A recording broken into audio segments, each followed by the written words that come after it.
The paper was sitting on the table between us before I even sat down. I noticed it the moment I walked through the glass door, a single sheet, face down. Bradley had his hands folded on top of it like he was holding something still. Paula from HR was already in the room, sitting slightly to the side, not quite at the table. She had her notebook open, but she wasn't writing anything. She was looking at the wall. I sat down. I put my phone face down. I waited. Bradley cleared his throat. He said the company was going through a structural realignment. He said leadership had been reviewing team configurations across all client-facing departments. He said my role, Senior Client Success Director, was being eliminated as a standalone position. Effective in 2 weeks, I would move into a newly created position called Client Coordination Analyst. He slid a single page across the table as he said it.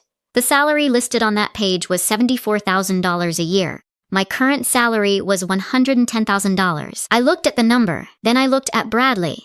His expression didn't change. He had clearly said these words before, maybe in a mirror, maybe to Paula earlier that morning. He was smooth. He was rehearsed. He had his talking points in the right order. I asked one question. I kept my voice completely flat.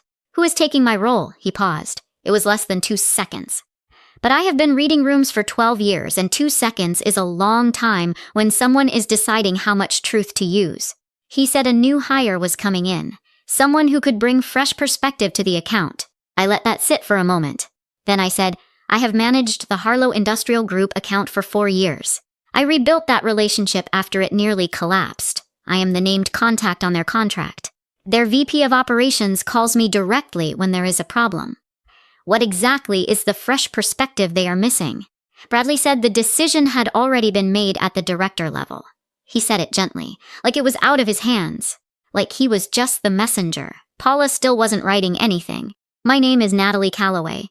I am 41 years old. I have spent 12 years in client services and 4 of those years at Vantage Consulting managing what became the company's most stable and profitable external account. I have never had a formal complaint from a client. I have never missed a quarterly deliverable. I have never once given Bradley Holt a reason to justify what he was doing to me in that room. I picked up the paper. I told him I needed time to review it before signing anything. He nodded, like that was expected. Like it was a formality. I stood up. I thanked them both for their time, and I walked out. I didn't take the elevator. I took the stairs to the parking garage because I needed 30 seconds where no one could see my face. Not because I was going to cry. I wasn't. I was doing something else. I was running through a very specific list in my head, a list of every single thing I knew, controlled, had built, and had documented on that account. And I was already starting to understand that Bradley Holt had just made a mistake that was going to cost him far more than it cost me. I sat in my car in the parking garage. The engine was off. The garage was quiet. I pulled out my phone and opened my contacts. I scrolled until I found the name I was looking for. Not HR. Not the ethics hotline. Not a friend, my attorney. I didn't call her yet. I just sat there with her name on the screen thinking. Bradley had called it a restructure.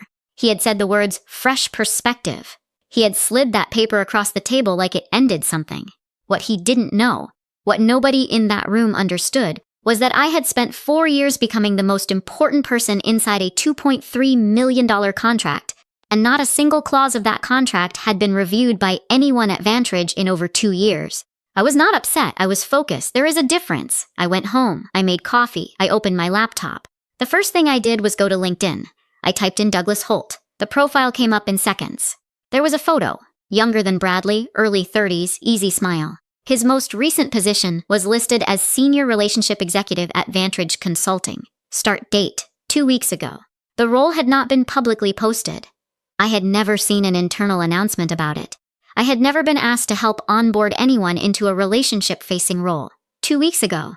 That meant Douglas Holt was already on payroll before Bradley ever called me into that conference room. Before he framed it as a restructure. Before he used the words fresh perspective, before he slid that paper across the table. He hadn't restructured the role because the business needed it. He had hired his brother first and then built the paperwork around it. I looked at Douglas's works history. Before Vantage, he had 3 years at a regional logistics company in a sales role. Before that, 2 years at a freight brokerage. His entire background was in moving physical goods, trucking lanes, carrier negotiations, load boards. He had never worked in corporate services. He had never managed a compliance-driven client account. He had never written a service-level agreement, built a quarterly performance report, or handled executive-level relationship management for an industrial group with a legal team that reviewed every deliverable. He was not qualified for the role he had just been handed. I called James.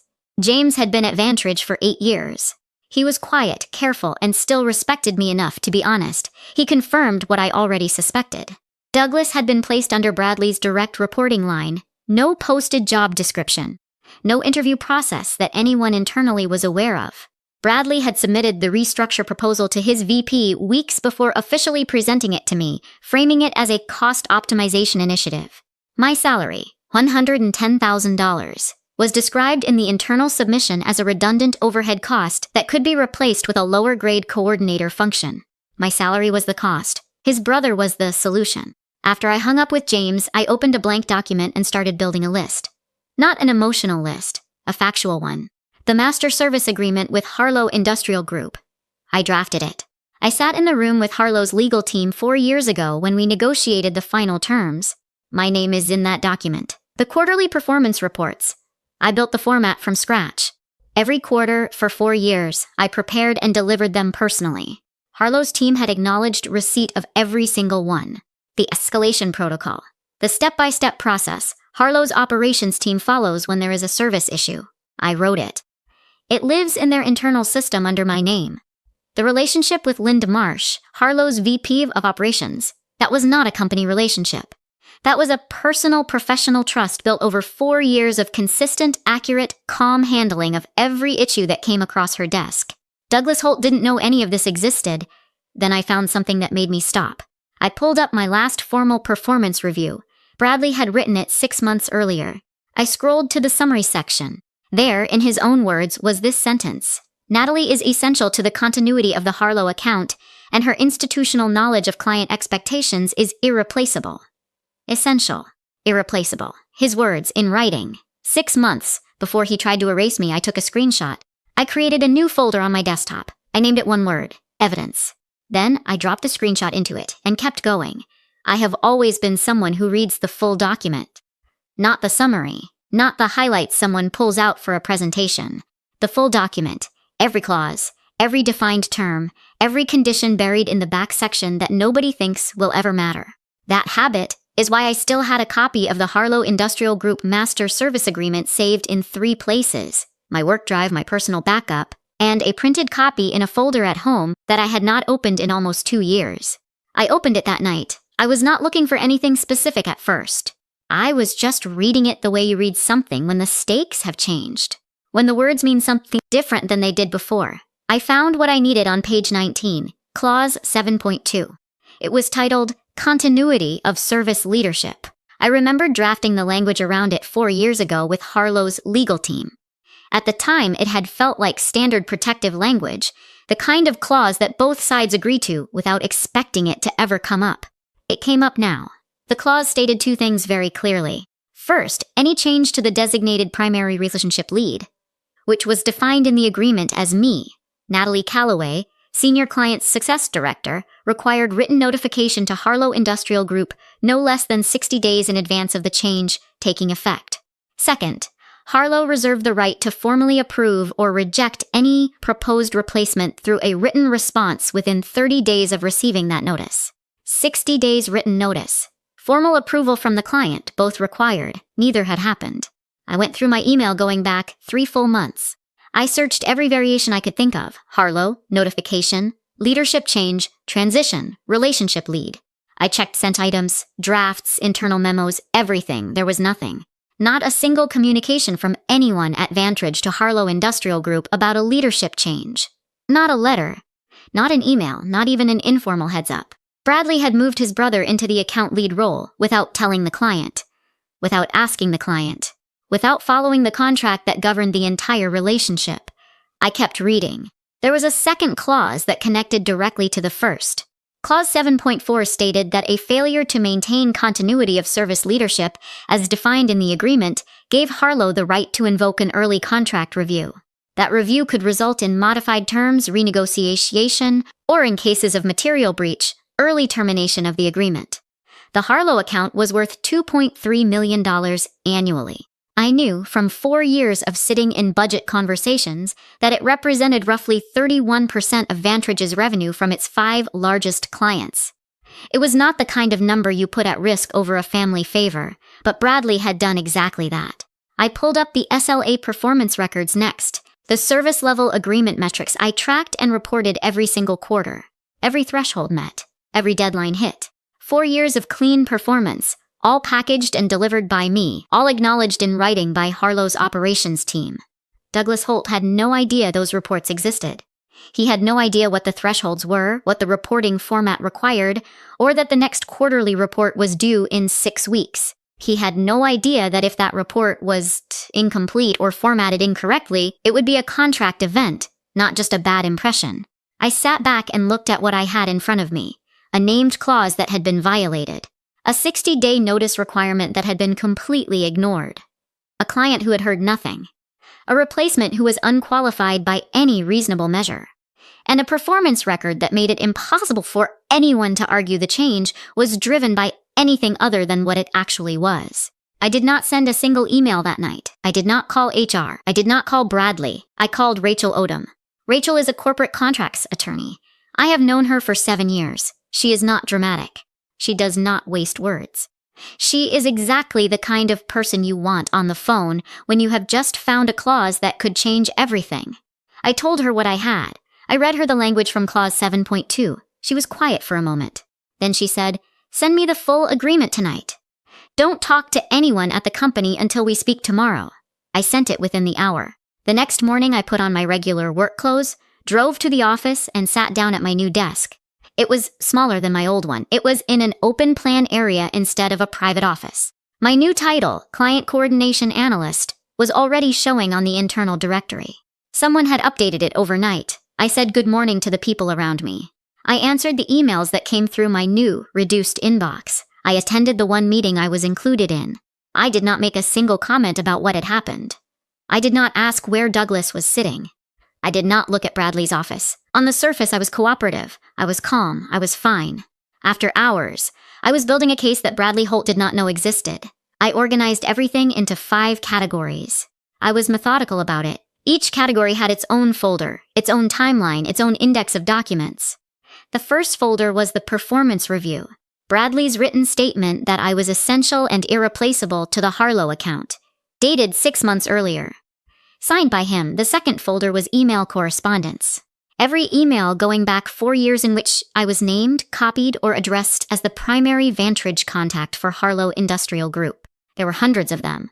Linda Marsh, her legal team, her operations managers. Every one of them addressed to me, expecting me to respond, trusting my answers. The third folder was the contract. The full master service agreement with clause 7.2 and some 7.4 highlighted, annotated, and cross-referenced with the internal timeline of Douglas Holt's hire date and Bradley's restructure proposal submission date. The fourth folder was the SLA reports. Every quarterly report I had built and delivered, each one with the date stamp and Harlow's acknowledgement receipt attached. 4 years of documented on-time, compliant delivery. The fifth folder was the one that mattered most for establishing intent. It was a timeline. On one side, the date Douglas Holt appeared on the internal HR system as a new hire. On the other side, the date Bradley formally submitted the restructure proposal to his VP. Douglas was already on payroll 2 weeks before the restructure was officially proposed. That sequence meant the restructure was not a business decision that led to a hire. It was a hire that had a restructure built around it after the fact. That distinction mattered. I met Rachel for coffee on day 4. She had reviewed the full agreement. Her read on clause 7.2 was the same as mine. The notice requirement had not been met, and there was no ambiguity in the language. She also flagged something I had not focused on yet. The internal timeline I had built, showing Douglas's hire date preceding the formal restructure proposal, was potentially relevant to an argument around pretext. The restructure may have been presented as a business decision, but the sequence of events told a different story. Rachel's advice was precise. Do not file anything yet. Do not threaten anything. Instead, write a formal internal letter to HR and to the VP above Bradley. Keep it completely professional. Do not accuse anyone of anything. Simply note that you have reviewed the Harlow Master Service Agreement identified Clause 7.2, and want to ensure the company is not creating a contractual exposure before any client notification is made. Ask for clarification. Request that the restructure decision be formally reviewed. The letter would not be a threat. It would be a professionally worded request, but it would create a paper trail. It would force a formal written response. It would put Bradley's VP, a man named Stephen Gale, on direct notice that a contract risk existed, and it would buy time. I also called Linda Marsh that week, not to tell her anything. Just my normal check-in call, the kind I made every few weeks to stay ahead of any issues on her end. She said everything was fine on their side. She mentioned the quarterly review was coming up, and that she was counting on the report being as clean as always. Then she paused and said she hoped nothing was changing over at Vantridge, because transitions always made her nervous. I told her everything was on track, and I would make sure the process stayed smooth. After I hung up, I sat very still for a moment. She had heard nothing, no notification, no introduction, no letter. Nothing. The letter I was about to send to Stephen Gale was going to land in a very quiet room. And quiet rooms have a way of turning very loud very fast. On a Tuesday morning, I opened my calendar and saw something that had not been there the night before. A meeting with Harlow Industrial Group, scheduled for 8 days out.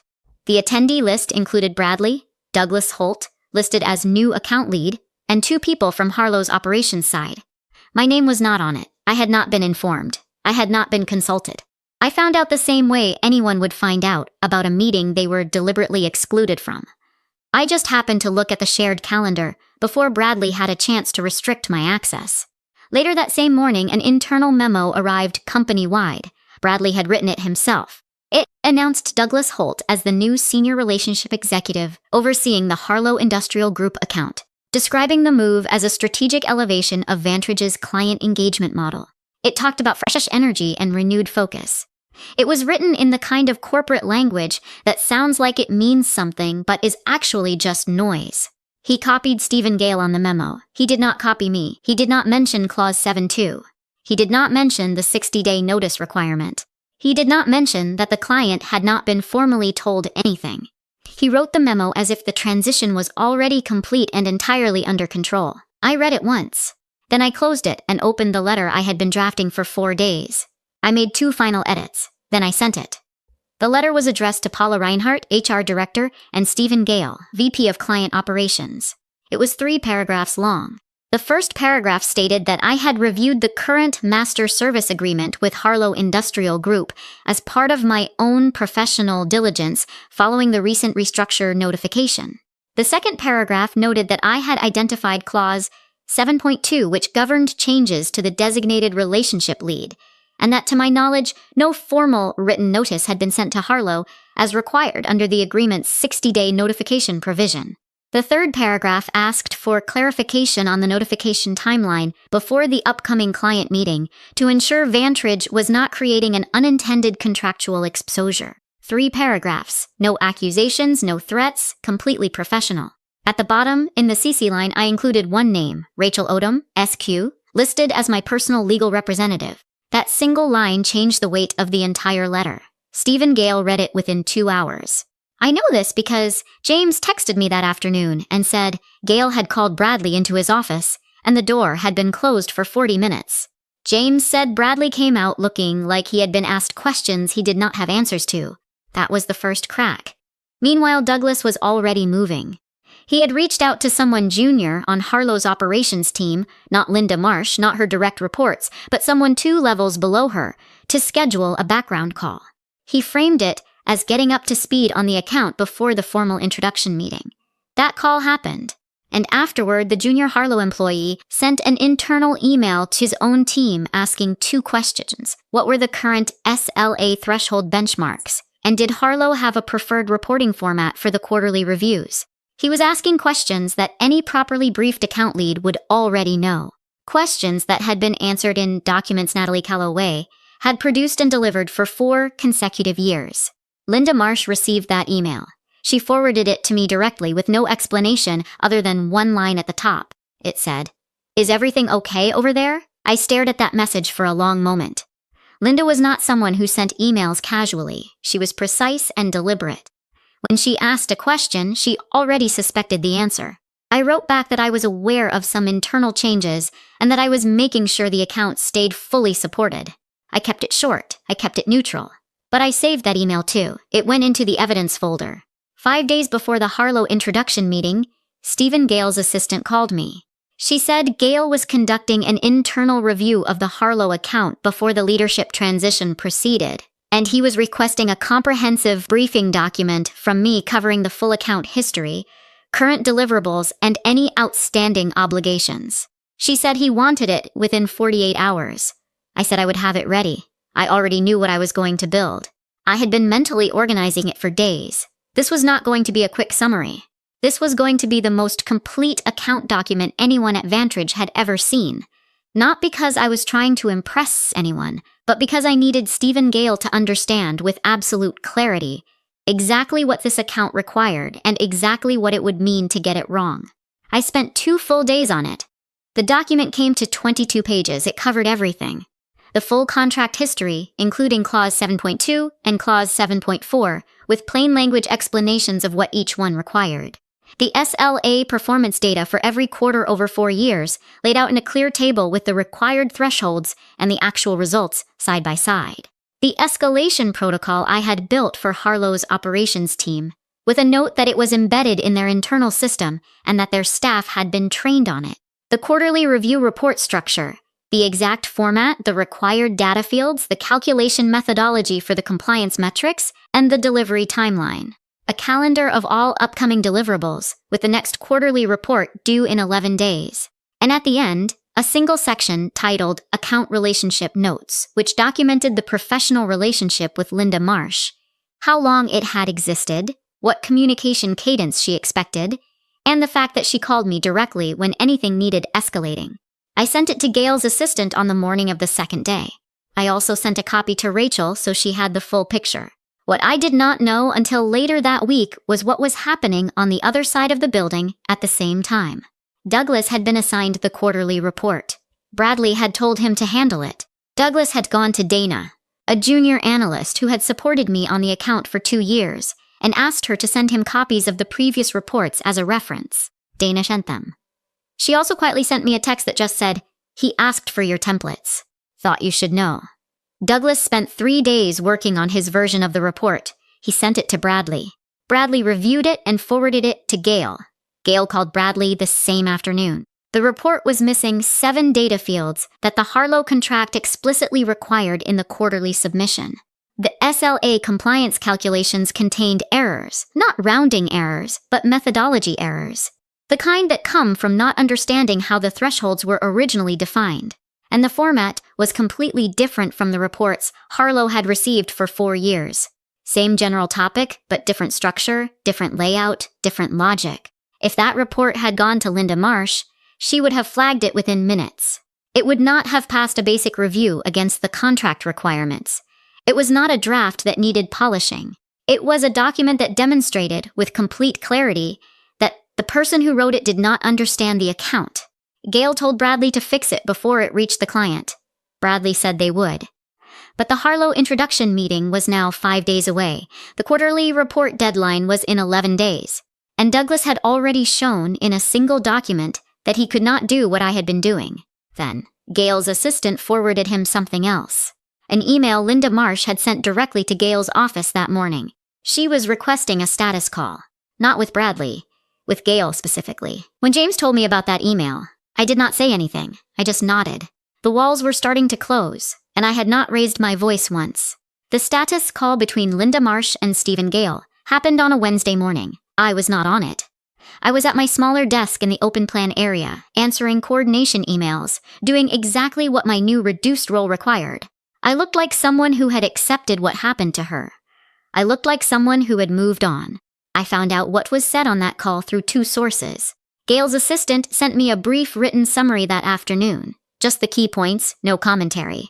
James filled in the rest with a follow-up call that evening. Linda had been direct. That was her way. She did not circle around things. She told Gale that Harlow Industrial Group had received no formal written notification of a leadership change on the Vantage account. None.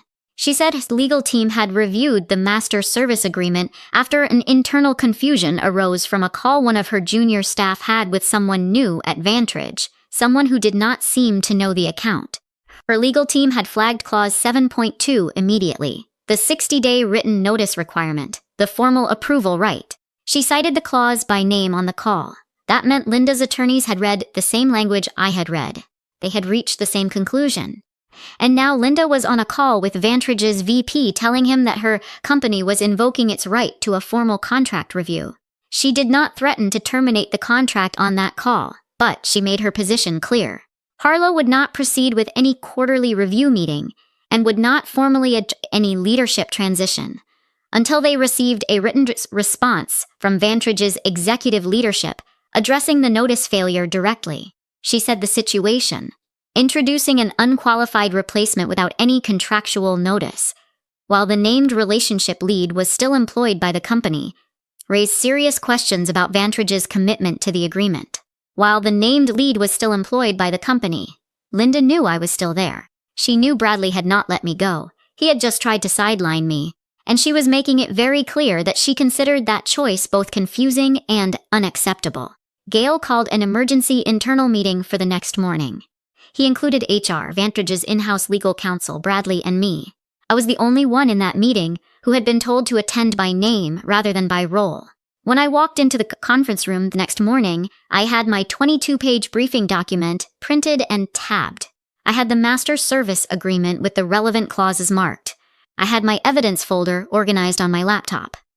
I had slept well. I had eaten breakfast. I was completely ready. Bradley walked in 5 minutes after me. He looked like he had not slept. He sat down without making eye contact with anyone. Gale opened the meeting without small talk. He summarized the situation factually. The contract contained a JODIS clause that had not been followed. The client had invoked a formal review. The quarterly report submitted internally by the new account lead did not meet the contract's requirements. The client's VP was now engaging at the executive level. He needed a path forward. Bradley spoke first. He called it an administrative oversight. He said the notice had been in process. He said the quarterly report was a first draft. He said the transition had moved faster than anticipated, and some steps had gotten compressed. Gale looked at him for a moment without responding. Then he turned to me. He asked me directly, what did I believe the path forward was to protect the account relationship? I did not look at Bradley. I looked at Gale.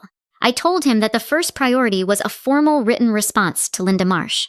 Not a phone call, a letter, acknowledging the notice failure, reaffirming the account's designated structure, and presenting a clear 30-day stabilization plan.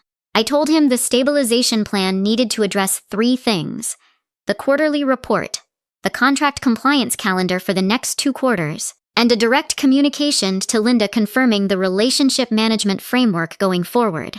I told him I could draft that letter and that stabilization plan. I told him I already had most of it built. I said all of this without raising my voice, without looking at Bradley, without making it personal. I just answered the question. Vantage's legal counsel asked 2 follow-up questions about the contract clauses. I answered both from memory and confirmed the details against the printed copy in front of me. Bradley said nothing during this part of the meeting. He had nothing to add that would have helped him. By the time the meeting ended, Gale had asked me to draft the formal response letter to Linda Marsh and to have a version ready for his review within 24 hours. I walked back to my desk in the open plan area. I opened a new document. I started writing. I was not the client coordination analyst anymore, not in any way that actually mattered. I had the letter ready for Gale's review in 18 hours. It was careful, professional, and precise. It acknowledged that Vantage had failed to follow the notification requirements outlined in Clause 7.2 of the Master Service Agreement. It did not make excuses. It did not blame an administrative error. It stated clearly that the company took the obligation seriously and was committed to honoring the terms of the agreement.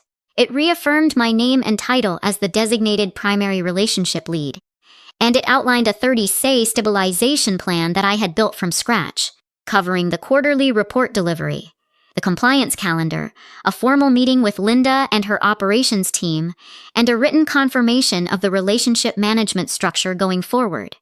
Gale read it that afternoon. He made 2 small edits to the opening paragraph. He sent it under his signature. The language was mine, every line of it. Linda Marsh responded within 24 hours. Her reply was brief. Harlow accepted the stabilization plan. They were willing to move forward on the condition that the quarterly review meeting was led by the designated relationship lead as named in the agreement. They expected the quarterly report to meet all contractual specifications. They reserved the right to reassess the relationship at the conclusion of the 30-day plan. Douglas Holt was not on the quarterly review call. His name did not appear on the agenda. He was not mentioned. I led the meeting. I presented the report. I answered every question Linda and her team asked. The report was clean, complete, and formatted exactly the way it had been for 4 years. At the end of the call, Linda said, "Good, this is what we expect." That was the closest she came to expressing relief. 3 weeks after the stabilization was submitted, Harlow's legal team sent a formal letter to Vantridge requesting a contract renegotiation. The notice failure had triggered their review rights under Clause 7.4, and they were exercising them. The renegotiation took 6 weeks. Harlow received improved terms, a stronger SLA threshold structure, and a clearer escalation framework. In exchange, they signed a 2-year contract extension. The account that Bradley had tried to hand to his brother was now locked in for 2 more years. It was a larger, stronger agreement than the one that had existed before. 6 days after the extension was signed, Bradley Holt was placed on a formal performance improvement plan. The findings documented in writing were specific: misrepresentation of account, transition readiness to senior leadership, failure to follow vendor contract protocol during a role restructure, an unauthorized modification of a client-critical position without legal review or client notification. He was given 60 days on the plan, but he was gone in 30, a mutual separation agreement, quietly done. Douglas Holt's contract was terminated the same week Bradley's separation was finalized. His position was formally eliminated. The role that had been created to replace me lasted exactly 11 weeks before it ceased to exist. I was formally reinstated to my original title, Senior Client Success Director. My salary was restored in full to $10,000. There was no fanfare, no company-wide announcement. Just an updated entry in the internal directory, and a new offer letter that I signed on a Thursday afternoon. But I was not finished. Rachel had advised me to use this moment to formalize something that had always been informal. I negotiated one additional item into a statement agreement, a written clause confirming that I was the designated relationship lead for the Harlow account, and that any future contract renewal with Harlow would include my name in the relationship lead designation, subject to my continued employment in good standing. It was a single paragraph. Gail approved it without debate. My position was now protected not just by performance but by paper.